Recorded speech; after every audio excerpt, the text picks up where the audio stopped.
things. Uh, Last time we completed this entire history of vision and important features. If you have noticed कि ये इसमें काफ़ी सारे हमने rules बनाए थे. पहले we had very sophisticated math and detailed analysis. उसके बाद we started making things which were simple rules. जिस तरह फास्ट फीचर डिटेक्टर है या ब्रीफ डिस्क्रिप्टर है. तो this is the entire journey. और उसके बाद फिर then around brief is 2011 and around 2012-13 AlexNet showed good performance, so the community wanted something new. They were bored of working with the old stuff, so this thing came into, everybody started adopting this. अच्छा, अब ये जो है ना, this is a very recent paper from last week I think so, and they are saying कि कुछ problems ऐसी हैं जिनमें let's say you don't have data या लिटिल डेटा. तो उसमें अगर if you use very simple machine learning, not deep networks, जिस तरह आपने अभी रिग्रेसर पढ़े हैं, जिन्होंने मशीन लर्निंग पढ़ी है उन्होंने सिंपल मेथड्स पढ़े हुए हैं. तो उन्होंने कहा है कि अगर इन फीचर्स पे सिंपल क्लासीफायर्स ट्रेन किए जाए ना, तो this significantly outperform end to end deep networks. तो this is a very important finding, and it gives us the motivation for this course to understand the other tricks and tools in the computer vision domain other than neural networks. Neural networks are very important, but sometimes there will be problems where they won't work. So until a new neural network comes up that solves that problem in future, you should engineer a working solution for it. And these ये जो हमने सारी techniques पढ़ी है ना in the first half of this semester, that will help you to design a solution. This guy is very senior security researcher जो security domain में काम करते हैं. For them he is like, अब आई डोंट नो, ये Alex net में आखिरी author कौन था? जेफ जेफ हिंटन या जिसरमैन कह लेते हैं जो आपकी किताब का ऑथर है. तो समथिंग ऑफ दिस कैलिबर, और डेविड लोए. तो नाउ अच्छा, इसमें बहुत I wanted to share this paper with you specially for those students who want to apply for PhD. तो जो है ना, मैं आपको बताता हूँ कि how can you write an email to this guy. For example, if you are applying in this lab, तो ईमेल कैसे लिखनी होती है, या वो जो ऐसे आपने लिखना होता है रिसर्च स्टेटमेंट, वो कैसे लिखनी होती है. तो इसमें बेसिकली यही होता है कि what you can say is कि you write a short paragraph introducing yourself, your background. इसमें आप बता देंगे कि जी मैं नास्ट का स्टूडेंट हूँ, और ये मेरा जीपीए है, और ये मेरा एफआईपी. और फिर थोड़ा सा अपना जो रेलेवेंट एक्सपीरियंस है to this lab you can explain. अगर आपने कोई पेपर पब्लिश किया है या किसी ओपन प्रॉब्लम पे काम कर रहे हैं, then you can write, that becomes your second paragraph. और तीसरा पैराग्राफ आपने लिखना है कि फॉर एग्जांपल आप उस लैब में ना कोई रीसेंट पेपर पढ़ें जाकर उनका,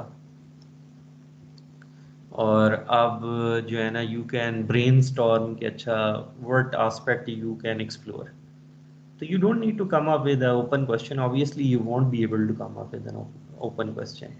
मतलब this is what you can show this researcher is that you are aware of his current research, and you know about for example machine learning, and you know about handcrafted features. तो किसी ने ना future work में कुछ बातें लिखी होंगी यहाँ पे कि जी एक मिनट हम निकाल लेते हैं इसका फ्यूचर वर्क। ये देखिए, to our knowledge there have not been attempts to train image model blah blah blah, while linear classifiers can be competitive on ImageNet convergence as we have shown blah blah blah। ये देखिए, another interesting direction is to extend our results to domains beyond vision, मतलब text detection. ये तो मैंने आपको बहुत दफ़ा बताया है इस कोर्स में, टेक्स्ट डिटेक्शन के पेपर्स। तो इसी तरह स्पीच प्रोसेसिंग में पहले कोई क्लासिक फीचर्स होते होंगे, और अब जो है ना ये सारे स्पीच वाले तो आपने पढ़े हैं ना, फूरियर ट्रांसफॉर्म और वेवलेट ट्रांसफॉर्म। तो you can pick up a deep network which is applied in this audio domain, or then you can just quickly reproduce their मतलब कोई लीनियर हैंड क्राफ्टेड फीचर्स लें और कोई सिंपल क्लासीफायर स्पीच में train कर दें with limited data, और आप ये दिखाएं कि हाँ जी ये मैंने टेस्ट किया है, तो योर रिसर्च जो है ना रेप्लिकेट होती है या नहीं होती, दोनों सूरतों में आप बता दें। तो this is how you can get the attention of a researcher. तो इसमें ये लिखना शायद इतना फ़ायदा ना दे आपको कि जी आप स्पोर्ट्स में बहुत इंटरेस्टेड हैं और आपने जो है ना may be your GPA is very good, you can mention अपनी रिज्यूमे आप अटैच कर सकते हैं। तो this is the kind of information which can catch the I of this researcher. तो ये इस लैब में हो गया, किसी और लैब में अप्लाई करना है तो इसी तरह आप उसका ना कोई रीसेंट पेपर लेके ना you can send an email. तो मेरी आवाज़ आ रही है आप? Yes sir. जी सर। जी बताइए। सर इसमें सर इन्होंने सर ये प्राइवेट लर्निंग का लिखा हुआ है सर, प्राइवेट हाँ डीप लर्निंग से क्या सर? हाँ, प्राइवेट डीप लर्निंग होती है। देखें एक्चुअली ये है कि अब this is an interesting area of research. Private deep learning होती मशीन लर्निंग ही है। फर्ज करें ये मैं सर आपकी आवाज़ बहुत रुक रुक के आ रही है सर। हाँ वो मैं नस में हूँ ना, तो फिर बाकियों को भी रुक रुक के आ रही है।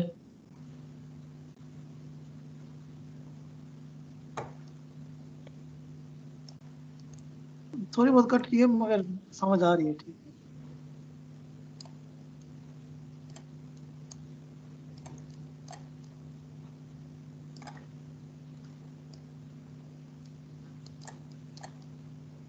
अच्छा, ये नज़र आ रही है तस्वीर सारों को?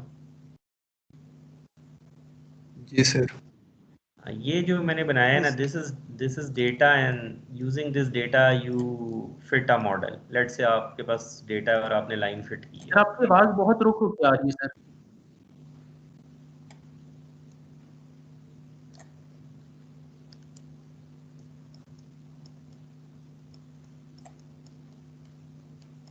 अच्छा, मैं बोल ही कम रहा हूँ तो शायद इस वजह से आपको लग रहा है। ठीक है, तो हर एक के पास अपना डेटा है, हर बंदे के पास अपना डेटा है, और उससे ना वो कोई मॉडल, कोई लेट्स से लाइन फिट कर रहे हैं सारे मिलके। तो हर बंदे ने ना अपने डेटा से लाइन फिट कर ली। उसके बाद आप ये नहीं चाहते कि आप अपना डेटा किसी को दें, तो हर एक के पास डेटा तो थोड़ा ही होता है ना। तो अगर आपने डीप नेटवर्क ट्रेन करना है तो आपको ज़्यादा डेटा चाहिए। आइडली आप चाहेंगे कि ये तीनों बंदे ना आपको अपना डेटा दे दें, वो देंगे नहीं। तो फिर इसका जो ऑल्टरनेटिव रिसर्च कम्युनिटी ने ढूंढा है ना, वो ये है, उन्होंने कहा है कि अच्छा आप अपना अपना मॉडल ट्रेन कर लें अलहदा से। तो जिस तरह फर्ज करें हर कोई अपनी लाइन फिट कर ले अपने डेटा में, और उसके बाद ये लाइन हमें दे दें और हम सिर्फ सारी लाइनों का ना एवरेज कैलकुलेट कर लेंगे। तो this is called private federated learning. कि आपने डेटा नहीं दिया और फिर भी कुछ मॉडल आपने ट्रेन कर लिया सबने मिलके। ठीक है, तो ये जो है ना तरीका, ये मतलब this is the only alternative, it is not superior to कि अगर आपके पास ये तीनों डेटा सेट्स होते और उनको कंबाइन करके आप कोई मॉडल ट्रेन करते ना, तो वो उसने इस ग्रीन वाले मॉडल से बेहतर ही होना था, क्योंकि यहाँ पे तो एवरेजिंग हो रही है ना। Yes sir. सर ये इनकी वेट्स की एवरेजिंग हो रही है सर, और हाँ, फिर सिर्फ ये नया वेट्स, वेट बन गया। इनके वेट्स की एवरेजिंग हो रही है। सही। तो अगर इनमें से कोई एक बुरा है ना, बहुत बुरा है, तो बस फिर आपको पता ही है एवरेज क्या होती है, एवरेज के साथ क्या होगा। Yes sir. तो बस यही हमारे पास तरीका है। तो क्योंकि यहाँ पे परफॉर्मेंस बहुत बुरी है ना हमारी, तो इस वजह से इन्होंने ये वाला ही डोमेन सेलेक्ट किया कि हम जरा ये चेक करके देखते हैं कि इधर इधर जो है, जो मॉडल ट्रेन हुआ है वो, फॉर एग्जांपल मैं ये, मेरे पास एक ही बंदे का डेटा होता है, इससे मैं हैंड क्राफ्टेड फीचर्स निकालता और उससे अपना सिंगल मॉडल ट्रेन करता, तो उसकी परफॉर्मेंस क्या है, और ये जो मैंने ये वाली हरकत करके किया उसकी परफॉर्मेंस क्या है। तो यहाँ पे क्योंकि एवरेजिंग हो रही है ना, और मॉडल, तो इस वजह से वो बुरा रिजल्ट दे रहा है। तो यहाँ पे आपने जो है ना थोड़े अपने हैंड क्राफ्टेड में, ये जो हैंड क्राफ्टेड फीचर्स होते हैं इनमें कुछ तो आपने इंटेलिजेंस ऐड की होती है ना, मतलब all the computer vision wisdom is over here. मसलन ये स्विफ्ट में हमने देखा था कि you don't need examples from all the angles, it is rotation, it's view invariant and scale invariant. तो कुछ ना कुछ तो इनवेरिएंस उसमें है ना, तो वो फिर सिंपल मॉडल भी, और उसके पैरामीटर भी कम हो जाएंगे। डीप नेटवर्क्स में तो पैरामीटर्स की तादाद बहुत ज़्यादा होती है ना, तो सिंपल लीनियर क्लासीफायर में तो पैरामीटर भी कम होंगे, तो ओवरफिटिंग नहीं होगी। ठीक है, तो ये बेसिकली ये, this is just a side note. तो ये जो बहुत मुश्किल सा नाम लिखा हुआ था ना, डिफरेंशियली प्राइवेट, उसमें बस ये हो रहा है कि और कोई इलाज बचा नहीं था, लोग अपना डेटा देंगे नहीं फ्यूचर में, तो we need to come up with models के कैसे सबके सबसे मॉडल ले लिया जाए, और उम्मीद की जाए कि बहुत सारे लोग होंगे तो कुछ बेहतर हो जाएगा, कुछ बेहतर हो जाएंगे हालात। और यस सर, और सर इनका ये जो तीनों मॉडल्स हैं, इनका जो मतलब कि मॉडल का जो फॉर एग्जांपल टाइप है, या मतलब कि क्वाड्रेटिक, वो टाइप तो सेम होगी ना, या हाँ, मॉडल भी चेंज होके सेम मतलब कर सकते हैं? नहीं वो सेम होगी, वो इस वजह से सेम होगी क्योंकि पहले ये फेडरेटेड लर्निंग में ना एक आपका वो सेंट्रल एंटिटी होती है, वो पहले फैसला करता है कि हमने क्या ट्रेन करना है, तो फिर वो इनको बता देता है कि भाई आप सब ने ना ये लाइन फिट करनी है, ये वाली। सही। तो उस वो थोड़ा बहुत आपको जो है ना, जहाँ पे भी मल्टीपल पार्टिसिपेंट्स होंगे ना, वहाँ some sort of you need some sort of rules and some sort of consensus कि भाई करना क्या है। Yes sir. तो ये जो है ना, this is what they are doing. तो this was a side note. अब तो so I think so with this paper we can claim that we are the most up to date computer vision course on classic vision plus its contribution to deep learning। आप confidently claim कर सकते हैं ये। अब इसके बाद जो है ना, let's let's move on to the next thing which we need to solve. अच्छा, अब हमारे पास टाइम कम है, तो I will just let's play a game, a small game, and then we will come back to this on Monday. अब जो चीज़ें हम पढ़ेंगे ना, दे विल separate us from image processing to robotics। अभी तक हमारे पास डेटा था, हमारे पास डेटा पॉइंट्स थे, इमेजेस थे। Now we are moving towards robotics world, और वहाँ पे हम जो है वो we will see why do we need to understand few other basic methods to process data। ठीक है, तो ये सेकंड पार्ट जो है ना, this is unique, most of the sir आपकी कोर्सेज। आवाज फिर रुक रुक के आ रही है। हाँ ठीक है, वो नेट स्लो होगा तो मैं आहिस्ता बोलता हूँ। अच्छा, ये सबको नजर आ रहा है?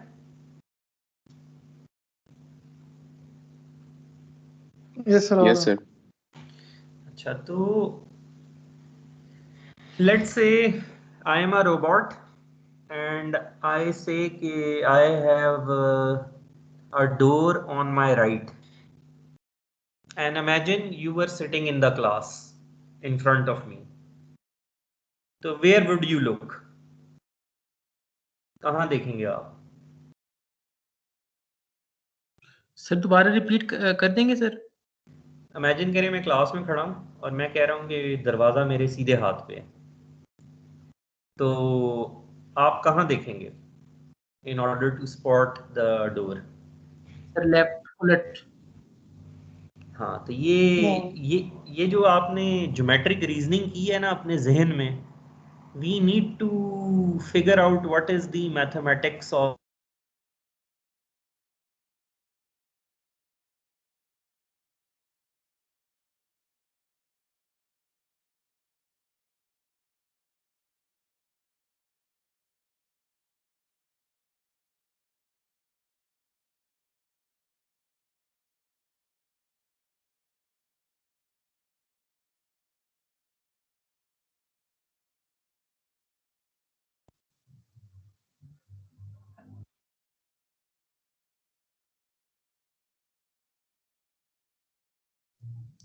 अब आ रही है? अब तो मुझे भी नहीं आ रही। अब तो बिल्कुल ही बंद हो गया यार मुझे तो लग नहीं रहा सही।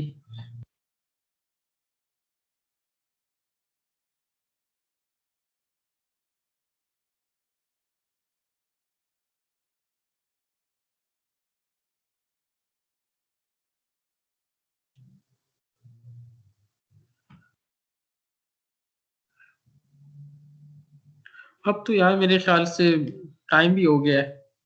सर आएंगे वापस? नहीं जाना चाहिए, निकलना चाहिए। ठीक है माज भाई, जैसा आप कहते हैं।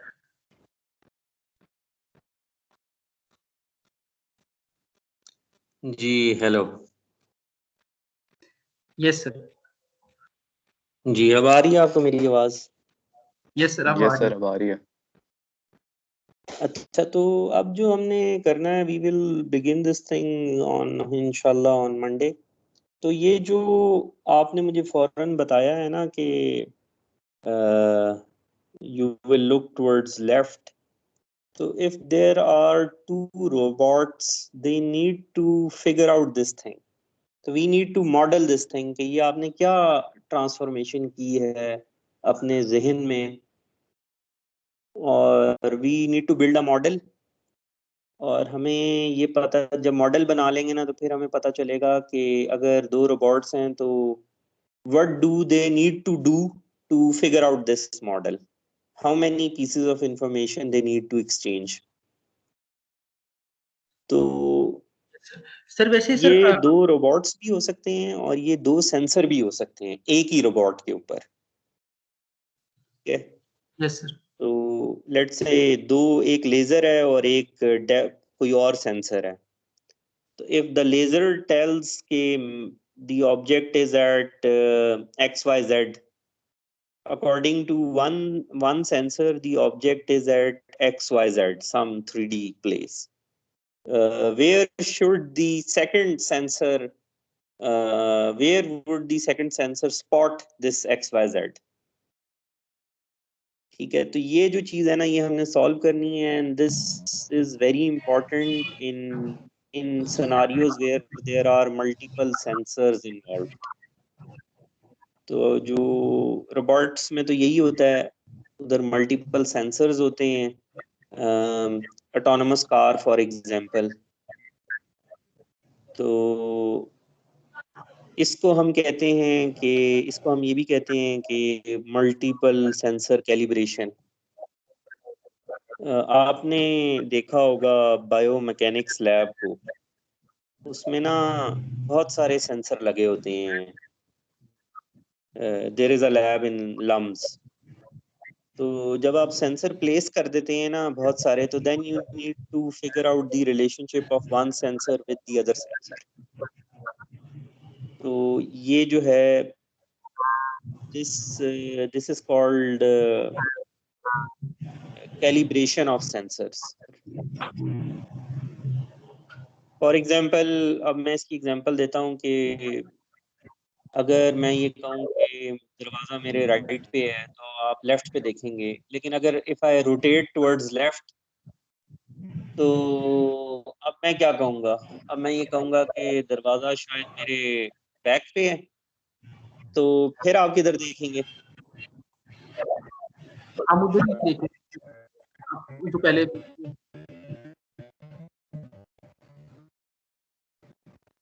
जी सर मतलब कि जहाँ पर एक्चुअल है हम वहीं पर कह देंगे। हाँ, लेकिन एक्चुअली तो दो रोबोट्स तो यू हैव टू लाइक, मतलब वो तो आप दरवाजा देख भी रहे हैं ना, इमेजिन करें आप एक चीज ना देख सकते होते और मैं आपको बताता, तो then first you need to figure out your relationship relative to me, right? Yes sir. And if I am moving, then you need to continuously update your relative relationship. Yes sir. तो हम, and this is a 3D phenomena. मैं left right rotate कर सकता हूँ, मैं up down rotate कर सकता हूँ. I can move in 3 axes now, and I can also rotate. So we need to come up with the very important mathematical model for this relative pose estimation. ये जो relative pose है, इसको pose कहेंगे ना, कि मैं कहाँ देख रहा हूँ और मेरी पोजीशन किधर क्या है.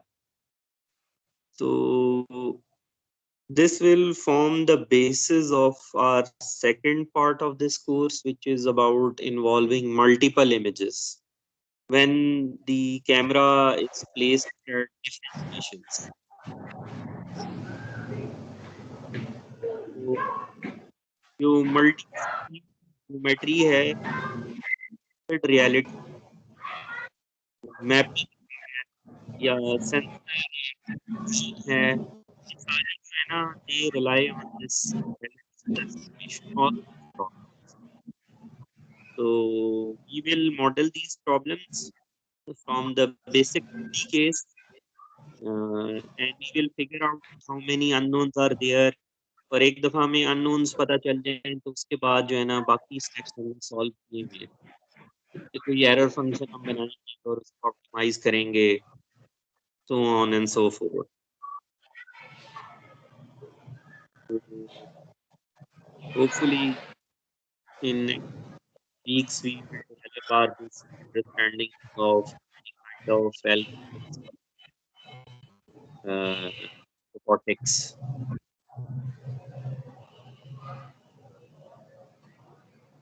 That is it for today. Hopefully you will submit your project proposal with तकरी एक बार सबमिट करना है next week.